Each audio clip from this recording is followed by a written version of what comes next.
Assalamualaikum warahmatullahi wabarakatuh. Perkenalkan, nama saya Francisco dengan NPM C1C022002.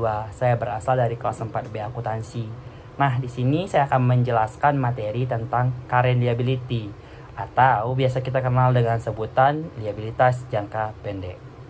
Liabilitas itu merupakan kewajiban atau biasa kita kenal dengan sebutan utang yang berasal dari kegiatan atau peristiwa atau transaksi-transaksi masa lalu yang akan diselesaikan di masa yang akan datang, ditandai dengan adanya arus kas keluar atau sumber daya lain dari perusahaan yang keluar, ataupun perusahaan menciptakan kewajiban yang baru untuk menyelesaikan kewajibannya.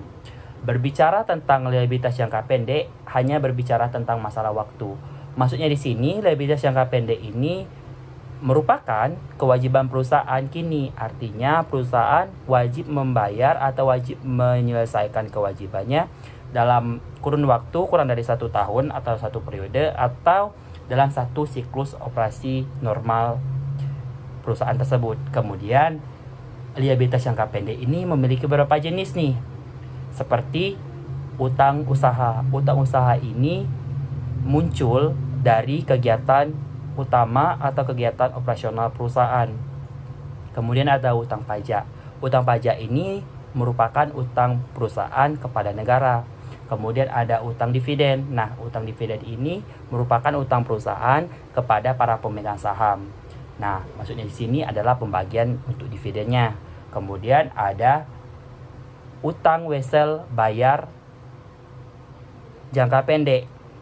Maksudnya di sini adalah kesanggupan dari perusahaan untuk membayar sejumlah uang, tetapi dalam kurun waktu kurang dari 1 tahun untuk membayar kewajibannya. Kemudian ada pendapatan diterima di muka. Kenapa pendapatan diterima di muka disebut sebagai utang? Karena kita telah menerima sejumlah uang, tetapi jasa atau barang dagangan belum kita bayarkan atau belum kita berikan. Kemudian ada bagian utang jangka panjang yang telah jatuh tempo. Kenapa disebut sebagai jangka pendek? Karena kita telah membayar utang jangka panjang ini pada 1 siklus operasi atau 1 periode perusahaan tersebut. Artinya ada utang yang harus kita bayarkan, yaitu utang jangka panjang, maka diakui sebagai utang jangka pendek.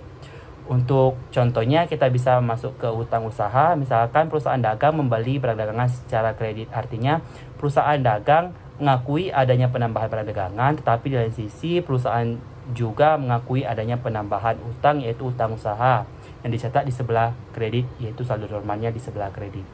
Mungkin itu yang dapat saya sampaikan. Saya ucapkan terima kasih. Wassalamualaikum warahmatullahi wabarakatuh.